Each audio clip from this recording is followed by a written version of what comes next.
I consider myself expert in. So the reason I wanted to, take the opportunity to talk a little bit about developing emotional harmony in times of crisis is because I feel like as a country, clearly as a globe, we're all struggling to some degree. And even before COVID, struggling and being challenged by life is a part of the human experience. It's actually, unfortunately, a normative part. When we're going through times of crises, we often don't experience it that way.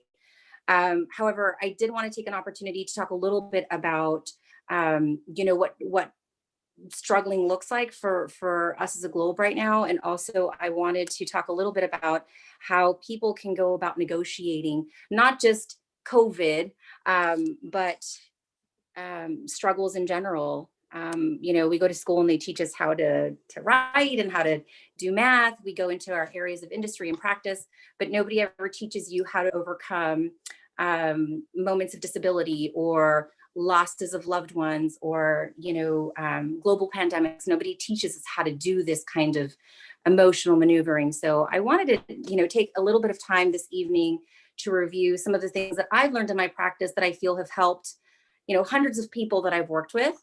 I do want to preface the conversation by saying that what I'm about to say is true based on my clinical experience and observation. But if anyone that's tuning in today is currently on psychotropic medication or working with a care team for their mental health, what I'm about to say today does not replace any of that knowledge or information that they're sharing with their care providers. So today's talk is simply educational and informational in nature and should not be misconstrued or utilized to replace any other doctor or any other healthcare provider's recommendations. So I just wanted to say that out loud.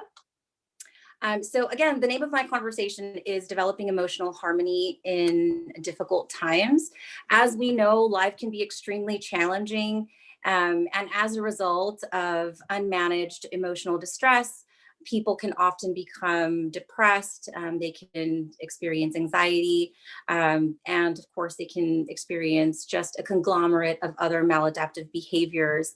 Some of the more common maladaptive behaviors that we see when people are not appropriately or healthily managing and processing their emotions are as follows. We often see folks develop low self-esteem. We often can recognize that a person is struggling in their psychology, also in their mental hygiene. If we notice they're having episodic crying bouts, if they're engaging in self-harm activities, suicide's always a risk that we're very mindful of. Some people try to resolve their own conflicts, and sometimes their resolution mechanisms actually create more problems. And so we often see this with people that, misuse or abuse alcohol and drugs. We also see folks seeking connection in maladaptive ways or negative ways. And we can see that via hypersexualized behavior. We see that via manifestations of relationship infidelities. We see it also manifest via explosive anger episodes and social isolation. So these are some of the most common ways that we can recognize that either we ourselves are struggling or perhaps loved ones are struggling. Because we often don't know, am I okay? Am I not okay? Well, I feel okay. I mean, I go to work and I pay my bills, but then I have these emotional conflicts that I'm not really addressing. And my resolution mechanisms sometimes are creating more dysphoria or more, generalized unhappiness. So what do I do? But before we can understand the solution, we really have to understand the problem. And when it comes to depression, anxiety, dysphoria, general life satisfaction, unfortunately, these are very, very common factors, and the prevalence and predispositions for these conditions is actually quite high. So according to the CDC, more than 50% of all Americans will be diagnosed with a mental health condition at some point in their lifespan. I'm intentionally staying away from the term mental illness because there's so much stigma around these words. And there shouldn't be. Clearly, when we think about our mental health, we all have mental health. And when I say mental health condition, I'm talking about, stress, unmanaged stress, sadness, anxiety. Which one of us hasn't felt that? We've all felt that. And if we're really honest with each other, we can all probably admit that we've had one or perhaps more than one of these experiences at the same time, particularly in times of change, loss, and stress. So these are very normative experiences. However, some people do get stuck in grief for extended periods of time. Some people do get stuck in emotional and psychological suffering in a chronic manner. And so I want to talk a little bit about that here in just a moment, and how to really tell the difference between I'm just sad, I'm just, not having a good time right now, versus I'm suffering. I'm really not enjoying my life, even though I go to work and I have relationships and, I pay my bills. I'm just not having a good time, and I'm suffering. So there is a distinction between that. According to the CDC, over 16 million Americans struggle with depression each year. That's a lot of people. Often when we screen for depression in a clinical setting, we also screen for anxiety, because we find that where there is depression, there's often anxiety, and vice versa. Not always, but it's something to be mindful of, because clearly the pandemic is really creating a rise, both in the depression fields as well as the anxiety fields. And so together we're seeing just, a larger group of people seeking mental health services, which is wonderful. We want people to acknowledge when they need assistance. And so certainly seeking the health or seeking the advice of a healthcare professional is certainly recommended if you feel, or if you know somebody who currently is struggling at a moderate or perhaps high degree. I also want to talk a little bit about the main causes of mental health conditions. And again, when I say mental health conditions, I'm talking about things that are unmanaged. So unmanaged stress, anxiety, depression, feelings of chronic worry. So a couple of reasons why folks develop mental health conditions are as follows. First, some people are just born with genetic predispositions. If there's a family history of psychiatric conditions or mental health conditions, some people are born with genetic predispositions for blooming of those conditions later on in life. We also look to irregularities or dysregulation in biochemical levels. And in English, that just means that if your brain is producing irregular biochemicals, that certainly could have an impact on whether an individual develops a mental health condition or not. In addition, adverse life experiences, for example, trauma experiences, high stress events that are unchanging, can lead to mental health conditions as well. Clearly, with the pandemic, we're seeing just a global condition that to a very large degree is not changing. And so many people, millions and millions of people actually are feeling disempowered and feeling as though their conditions are not changing, because for some people, they're really not. And so for that large segment of the population, we're really seeing a predisposition for developing mental health conditions if some remediation or some amelioration is not sought or experienced here in the near future, which is why these kinds of conversations are so important to keep those kinds of social issues on the radar. Additionally, we find that the use of alcohol and drugs can often be correlated with the manifestation of mental health conditions during a person's life factors. And lastly, contextual factors such as social isolation, major life changes such as loss of loved ones, loss of jobs, loss of relationships, loss of homes. All of those complex circumstances can lead to people feeling psychologically and emotionally unbalanced.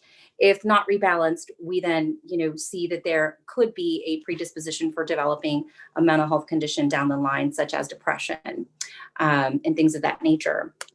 So, but, and it's interesting because in my practice, I often hear people say, but don't we all get sad? I mean, isn't sad a thing that everybody goes through? And my response is, yes, of course, feeling sad is a natural part of life. But what we do with that sadness can look very different for some people.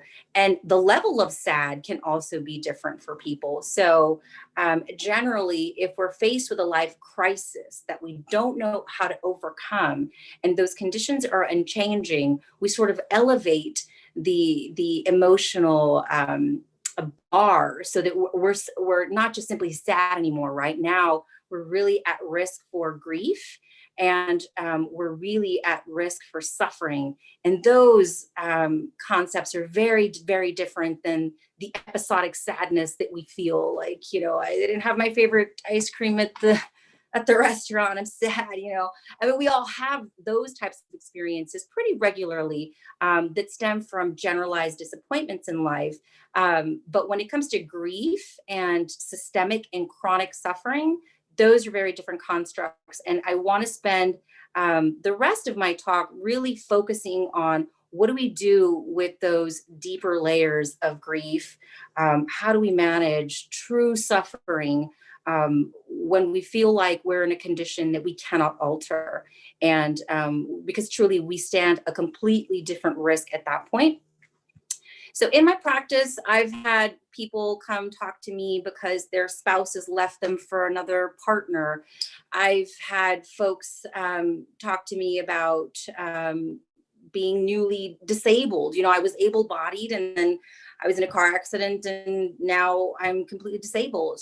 What do I do? I've had people question me regarding, how to move on after the loss of a child, after the loss of a parent. I've worked with people that are dying, that are actively dying, and what do I do? People that have been diagnosed with terminal illnesses that truly have exhausted all medical measures. I've also worked with people in federal correction facilities that will never come up for parole. And so in my experience, I've worked with a diversity of people who truly have just had to manage some of these conditions that some of us can never even imagine. And I've learned a great deal from these people that have entrusted me with some of the most intimate parts of their lives. And there's been so much learning that I've taken away. We often talk about, how does the client feel? How is the client impacted by the provider? And very little do we ever ask what's happening for the provider. And I could never in words fully describe what my career has done for me on a personal level and on a professional level. So what I'll do is I'll attempt to share a little bit of what I've learned in the trajectory of my career, so that hopefully it can help anybody that's tuning in.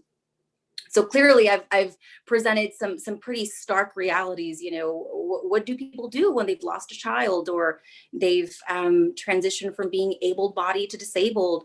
What do they do when they're struck with these life circumstances? Clearly all of the circumstances that I've just described are inarguably terrible life circumstances that would shock most people.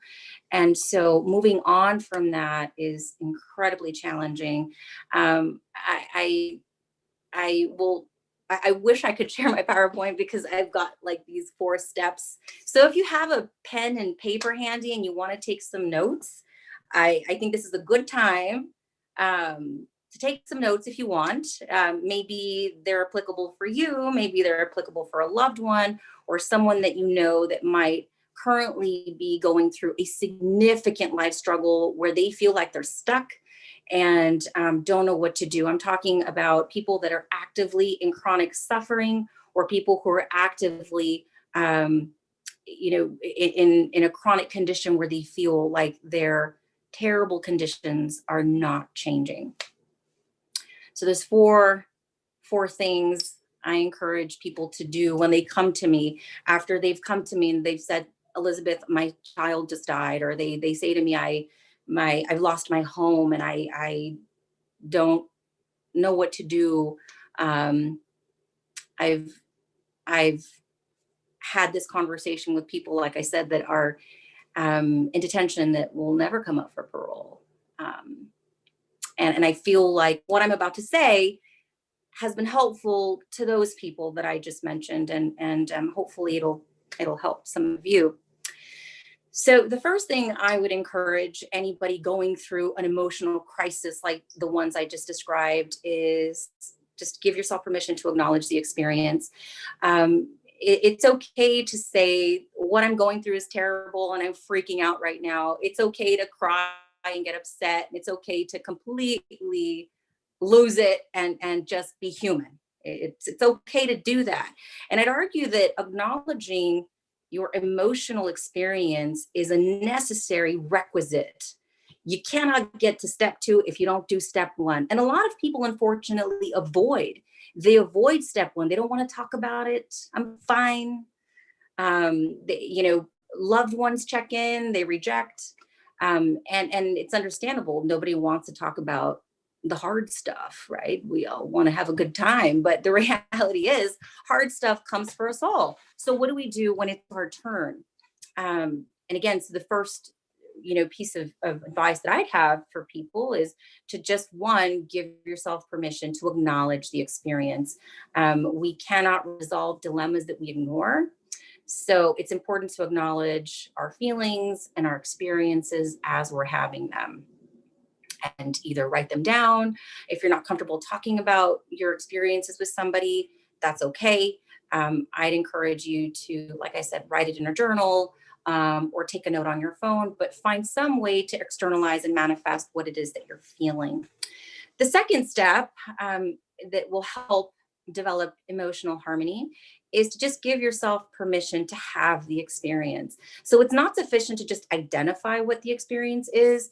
My experience has taught me that in addition to identifying, you have to give yourself permission to have the experience without judgment. I can't tell you the number of times people have broken down in my office when I used to practice. I don't have a whole lot of time to practice these days, but when I used to practice, I had just, a large group of people that would come into my office and they would cry and they would apologize. They'd say, "I'm so sorry, I'm crying." I'm like, "Why are you apologizing for being human? You're going through something terrible. It's okay to cry." I can't tell you how many times people said, "I'm sorry, I'm being weak right now." And I had to reflect and say, "You're not being weak. You're just going through a really hard time, and it's okay to cry. It's okay to say, I'm upset." So, first piece of advice is acknowledge the experience that you're having. Second piece of advice would be to give yourself permission to have the experience without shaming yourself, without getting mad at yourself, or without excusing your experience. You do yourself a great honor by validating what you're feeling. Subsequent to that, in step three, I'd encourage people to try to seek the other side of the experience. And this is the hard part, actually.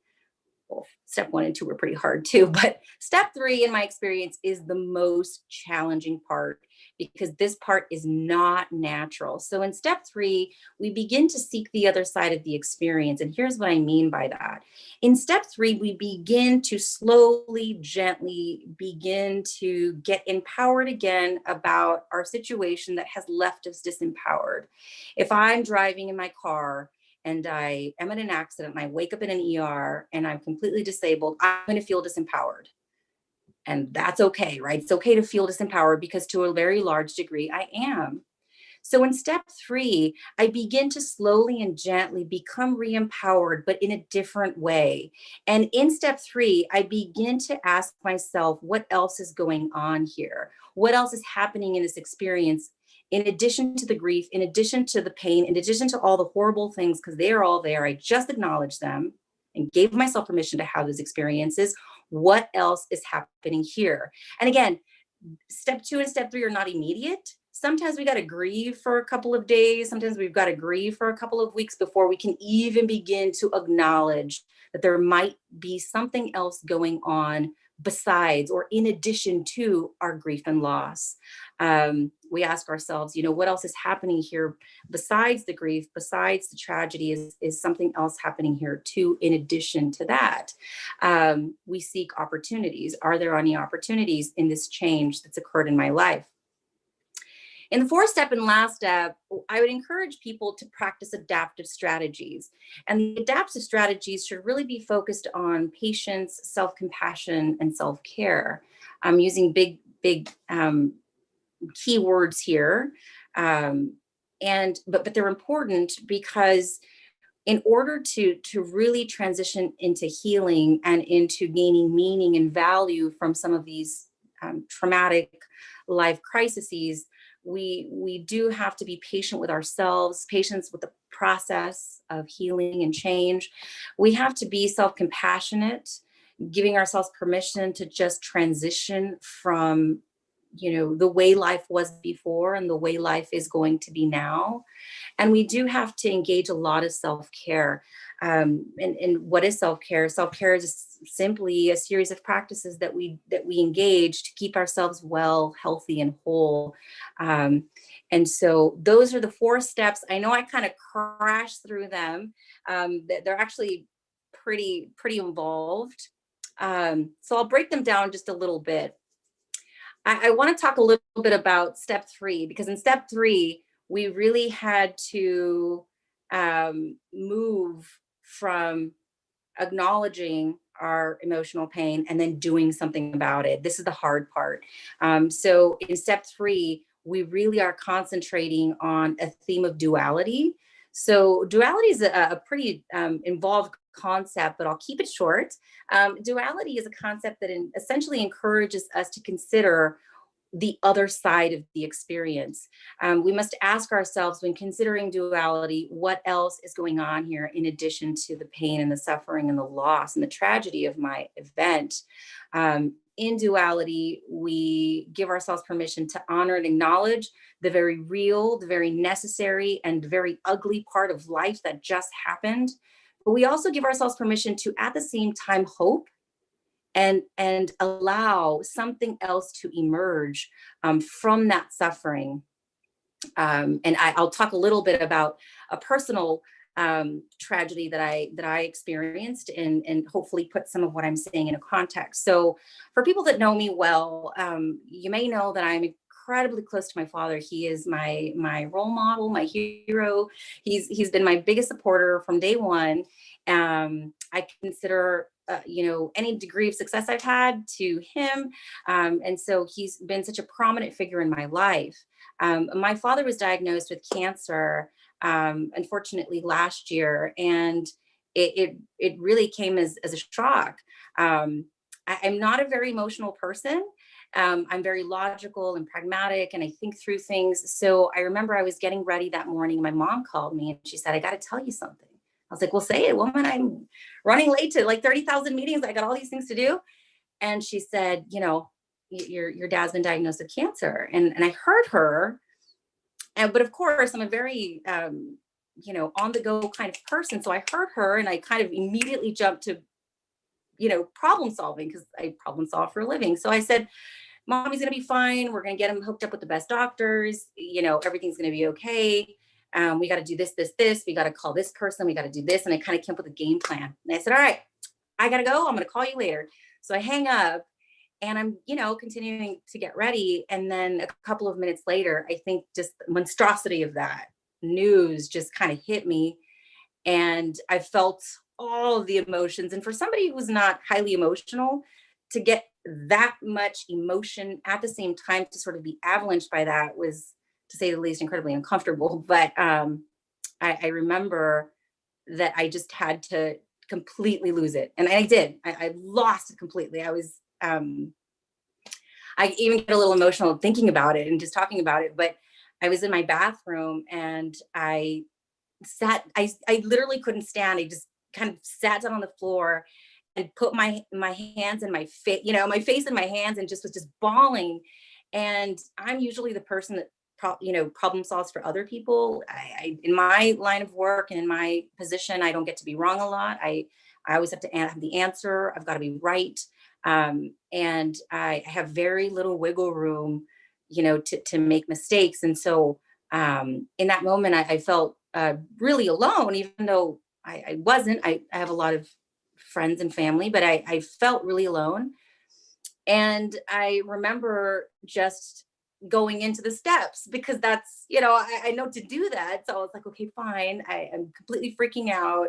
It's totally okay. Well, the situation is not okay. I actually don't know if the situation will be okay, but this will eventually settle. And I cried.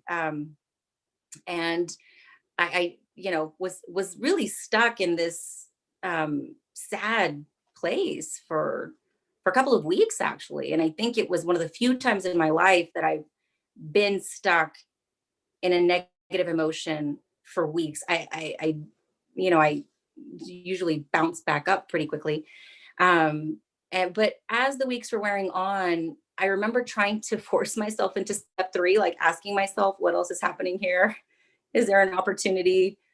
And I remember thinking time and time again, no, there's no opportunity. It's all bad. It's all just terrible. And I'd start crying again. And so I would just acknowledge, okay, I'm not there yet. I'm not ready for step three. I just got to just breathe this a little bit more. But progressively, every couple of days, I would ask myself, is there something else going on?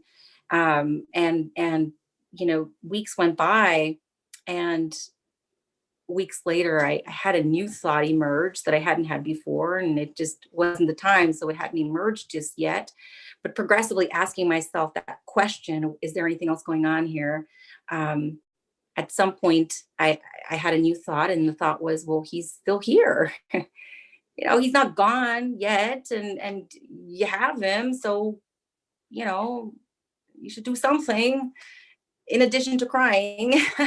And so I did. When I had that thought, and it was the first time I had like a clear thought, in the weeks that I'd been grieving. I I rescheduled my work commitments. I intentionally began taking more time off of work and spending more time with him. I intentionally designed this great birthday party in Puerto Rico, and I said, we're going to have a blast. I don't, you know, we're going to bring cancer with us. But we're not going to stop living. And it was such an emotional time, and we had a great time, and we cried, and we were freaked out, and we had cake for my birthday all on the same day. So in the morning, you know, we were all crying because he's there with his machines and his medication, and we're all, you know, terrified. And then we, like I said, later in the evening had cake. So you know, we were able to find some balance there, but it was very, very challenging. Ultimately, as the months wore on and his health fluctuated and my emotional responses fluctuated, I emerged from that situation changed, because that's what crises do. They change you. I certainly suffered and certainly grieved and certainly was one of the lowest points in my life. But I also later, much later, months later, way later, when I had more emotional and psychological clarity, I was able to gain um, true gifts and meaning and value from that really hard time in my life. I actually became more focused in the way I was living, and I became more focused in, you know, intentionally creating additional opportunities for me to be with my family. I even redesigned my own personal relationships.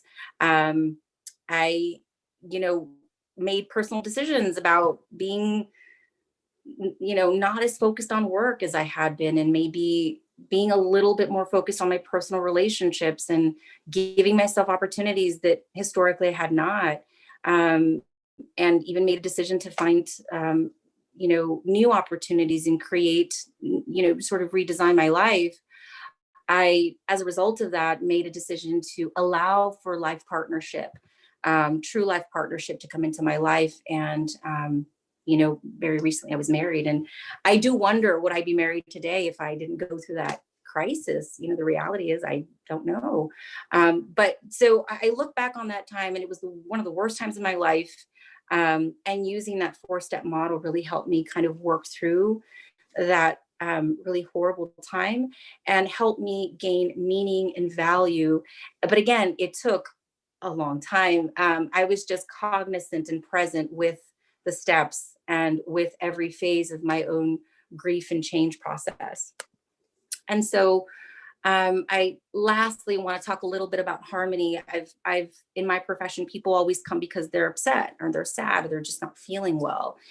And one of the key messages that I've worked to promote in my clinical work is the concept of harmony.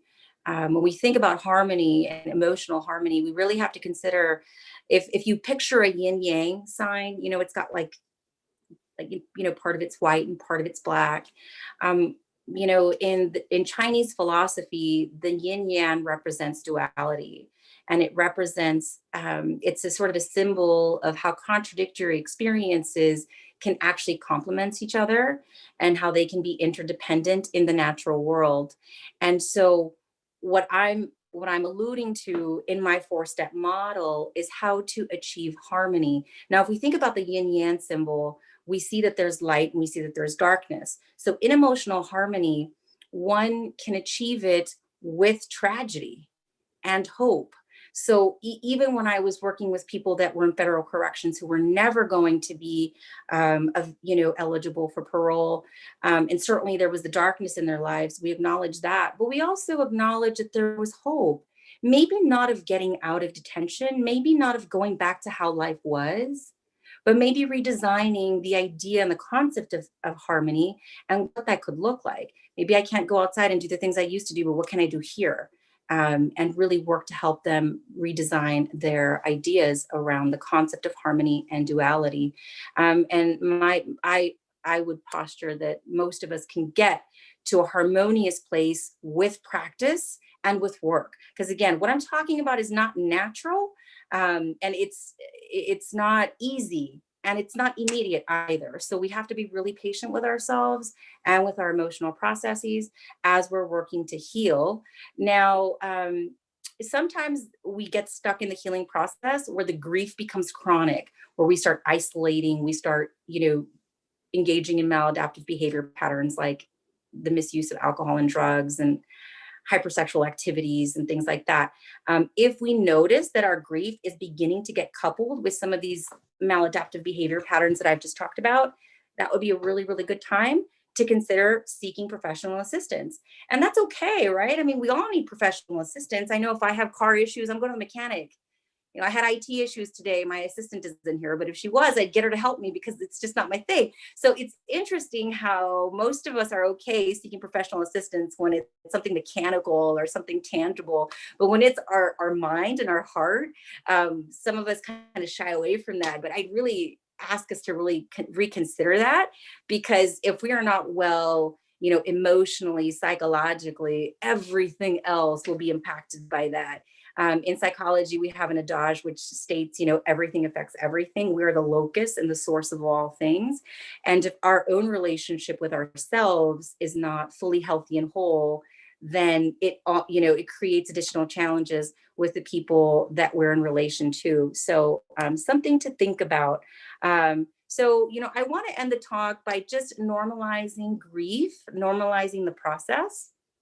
I also would like to invite, like I said, folks to consider that emotional harmony is something that can be achieved, and it can be sustained over long periods of time, but it can occur in a realistic fashion. So, and I always tell people, the pendulum of life swings up and down for us all. We all have our high moments, we all have our low moments. We know we have achieved emotional harmony if we are actually enjoying our lives, if we are working through life's challenges smoothly, not quickly, but smoothly and in a healthy manner.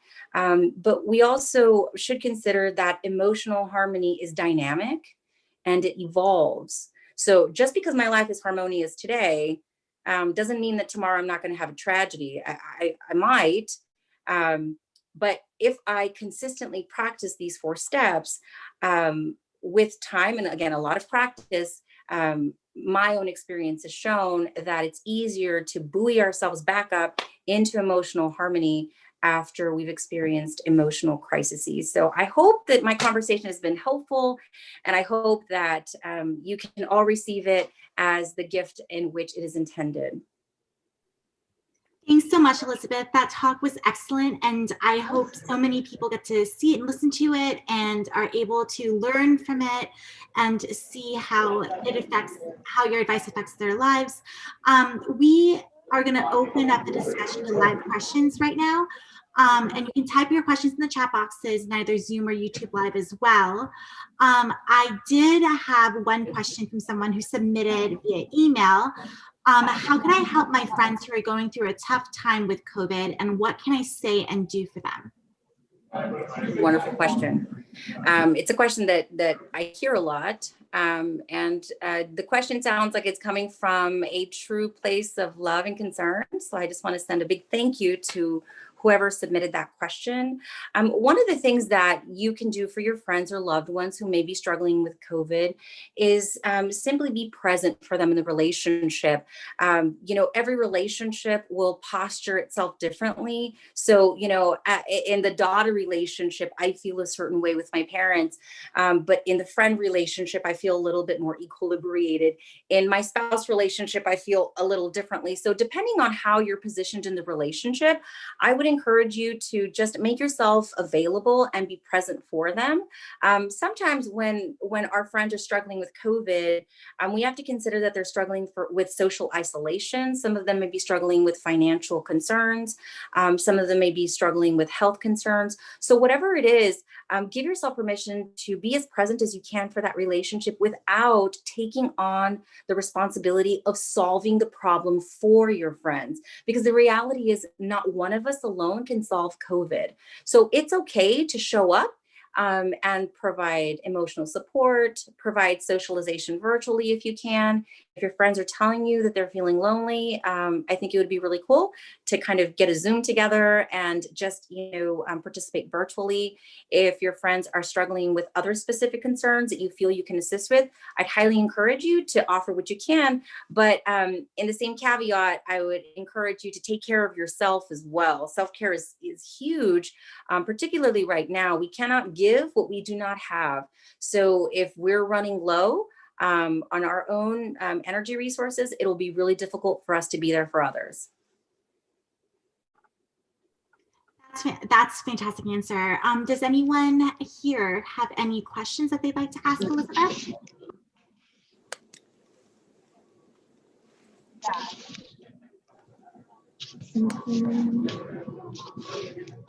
We'll give it a little bit of time.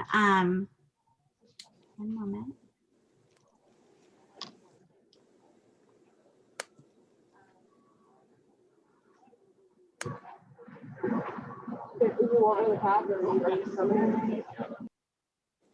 I see that somebody asked if this is going to be recorded. Yes, absolutely. It's going to be recorded, and it'll be on YouTube Live as well. And we're going to release a 10-minute clip for everyone next week. And it will be very helpful to share it with friends. And it will make a huge impact on people who are experiencing COVID and people who are struggling with COVID. Okay, well, thank you so much for joining us, guys. This concludes tonight's event. Next Thursday, we'll have Rodrigo Leal as our speaker, and he'll be talking about Austin's response to the climate crisis. All right, we hope you have a great evening, and we look forward to seeing you next week. Thank you. Thank you.